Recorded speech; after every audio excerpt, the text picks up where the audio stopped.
गण, आज हम सदन में हमारे राष्ट्रीय गीत वंदे मातरम की 150 वर्ष की यात्रा का स्मरण कर रहे हैं। माननीय श्री बंकिम चंद्र चट्टोपाध्याय जी ने रचित वंदे मातरम की प्रत्येक पंक्ति में भारत की प्रकृति, मातृत्व, वात्सल्य, सौंदर्य और शक्ति का अद्भुत संगम है। ये गीत उस युग में आशा की ज्योति बनकर उभरा जब देश गुलामी के अंधकार से जूझ रहा था। ये गीत ने लाखों भारतीयों को अपने भीतर स्वतंत्रता का सपना देखने का साहस दिया। असंख्य स्वतंत्रता सेनानी फांसी के तख्ते पर चढ़ते हुए और गोलियों का सामना करते हुए, यातनाओं को सहते हुए अपने अंतिम क्षणों में भी वंदे मातरम का उद्घोष करते रहे और मातृभूमि के चरणों में अपना सर्वस्व अर्पित कर दिया। आज हम उन याद अज्ञात सभी वीरों को प्रणाम करते हैं जिनके बलिदान ने वंदे मातरम को केवल एक गीत नहीं बल्कि राष्ट्रीय संकल्प का प्रतीक बना दिया। वंदे मातरम की ऊर्जा आज भी उतनी प्रखर है जितनी स्वतंत्रता संग्राम के दिनों में थी। अतः मैं माननीय प्रधानमंत्री जी से अनुरोध करता हूं कि वह इस विषय पर अपने विचार सदन को साझा करें।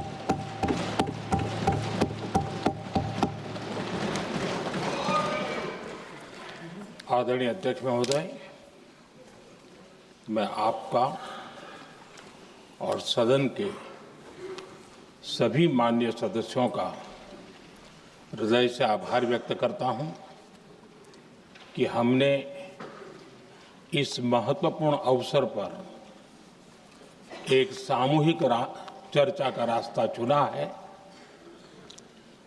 जिस मंत्र ने, जिस जयघोष ने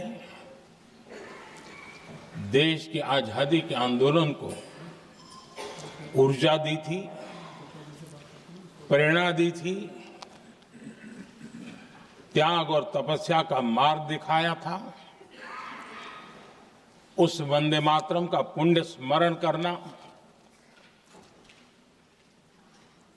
इस सदन में हम सबका ये बहुत बड़ा सौभाग्य है। और हमारे लिए गर्व की बात है कि वंदे मातरम के 150 वर्ष निमित्त इस ऐतिहासिक अवसर के हम साक्षी बन रहे हैं।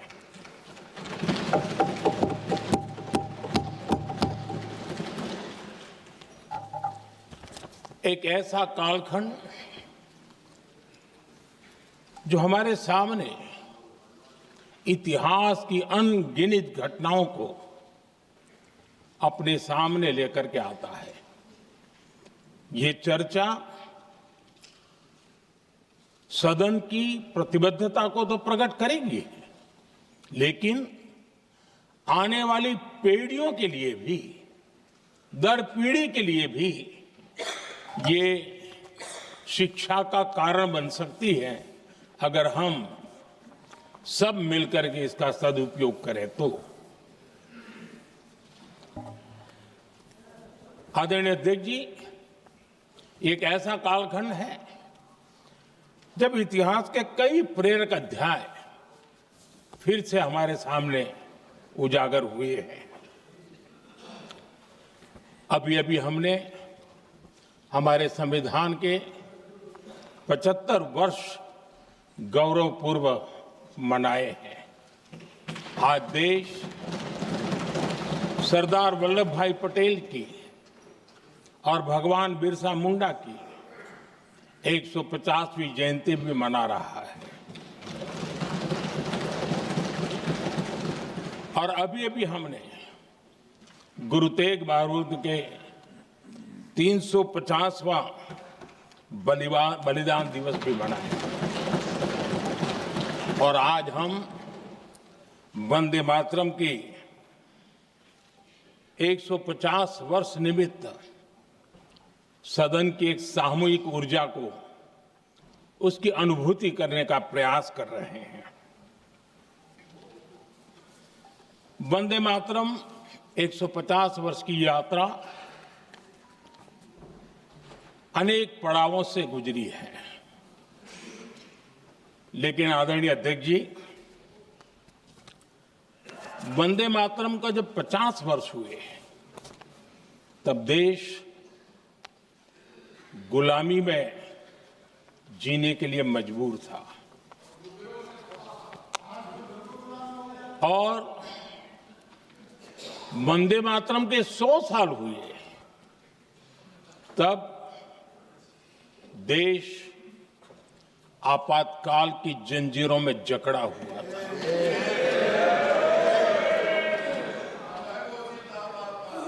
जब वंदे मातरम 100 साल के अत्यंत उत्तम पर्व था, तब भारत के संविधान का गला घोंट दिया गया था। जब वंदे मातरम 100 साल का हुआ, तब देशभक्ति के लिए जीने मरने वाले लोगों को जेल के सलाखों के पीछे बंद कर दिया गया था। जिस वंदे मातरम के गीत ने देश को आजादी की ऊर्जा दी थी, उसके जब 100 साल हुए तो दुर्भाग्य से एक काला कालखंड हमारे इतिहास में उजागर हो गया। हम लोकतंत्र के गिरोह में थे।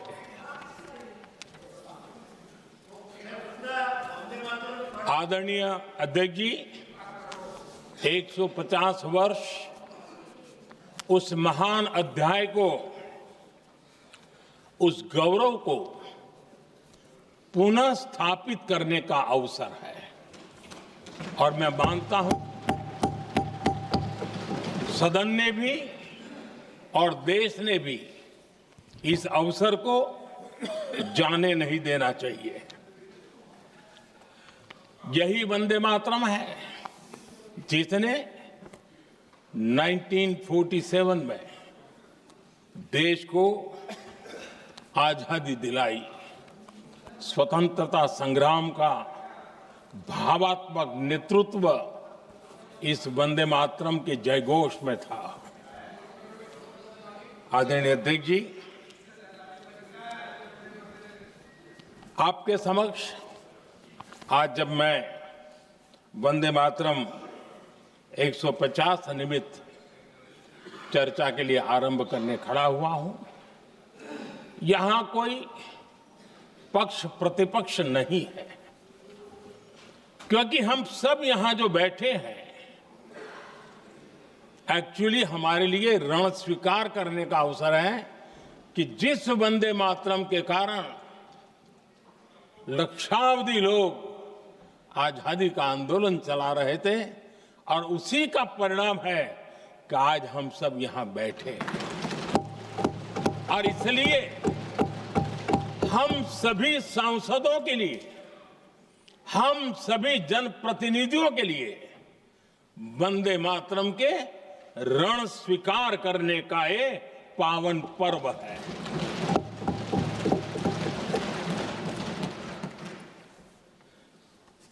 और इससे हम प्रेरणा लेकर के वंदे मातरम की जिस भावना ने देश की आजादी का जंग लड़ा, उत्तर दक्षिण पूर्व पश्चिम पूरा देश एक स्वर से वंदे मातरम बोल के आगे बढ़ा। फिर से एक बार अवसर है, आओ हम सब मिल के चले, देश को साथ लेके चले। आजादी के दीवानों ने जो सपने देखे थे, उन सपनों को पूरा करने के लिए वंदे मातरम 150 हम सबकी प्रेरणा बने, हम सबकी ऊर्जा बने और देश आत्मनिर्भर बने। 2047 में विकसित भारत बना करके हम रहे, इस संकल्प को दोहराने के लिए ये वंदे मातरम हमारे लिए एक बहुत बड़ा अवसर है। आदरणीय अध्यक्ष जी, दादा तबीयत तो ठीक है ना? नहीं, कभी कभी इस उम्र में हो जाता है। आदरणीय अध्यक्ष जी, वंदे मातरम की इस यात्रा की शुरुआत बंकिम चंद्र जी ने 1875 में की थी और गीत ऐसे समय लिखा गया था जब 1857 के स्वातंत्र संग्राम के बाद अंग्रेज सल्तनत बौखलाई हुई थी, भारत पर भांति भांति के दबाव डाल रही थी, भांति भांति के जुल्म कर रही थी और भारत के लोगों को मजबूर किया जा रहा था अंग्रेजों के द्वारा। और उस समय उनका जो राष्ट्रीय गीत था, गॉड सेव द क्वीन, इसको भारत में घर घर पहुंचाने का एक षड्यंत्र चल रहा था। ऐसे समय बंकिम दा ने चुनौती दी और ईंट का जवाब पत्थर से दिया और उसमें से वंदे मातरम का जन्म हुआ।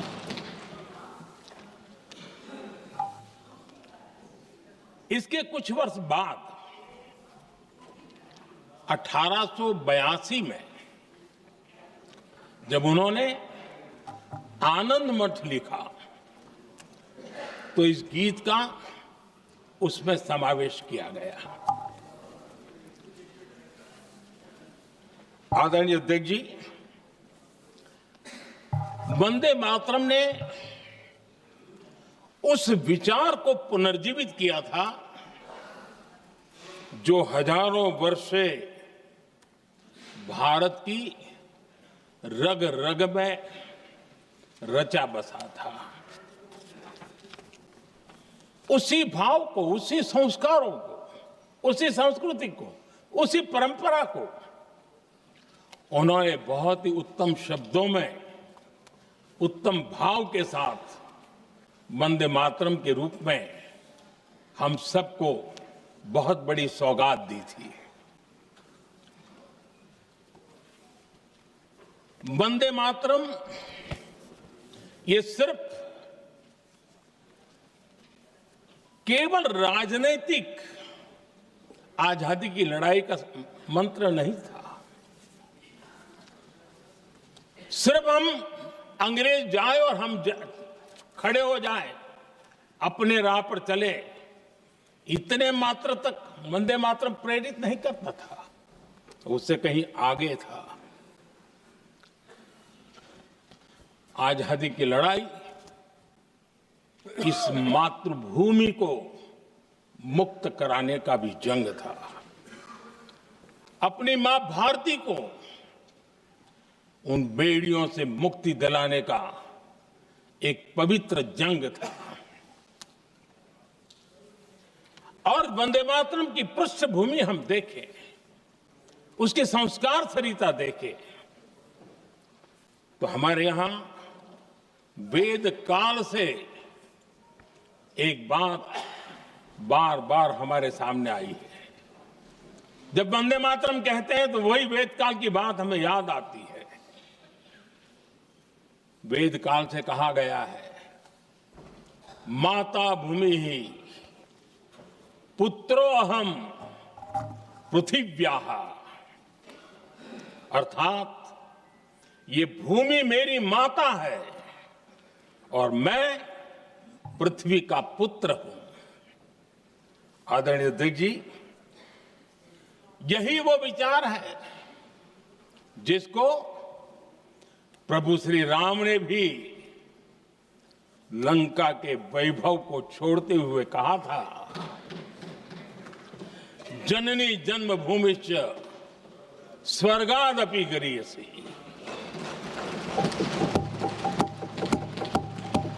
वंदे मातरम यही महान सांस्कृतिक परंपरा का एक आधुनिक अवतार है।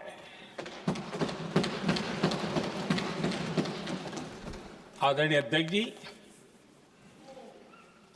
बंकिम दा ने जब वंदे मातरम की रचना की तो स्वाभाविक ही वो स्वतंत्रता आंदोलन का स्वर बन गया।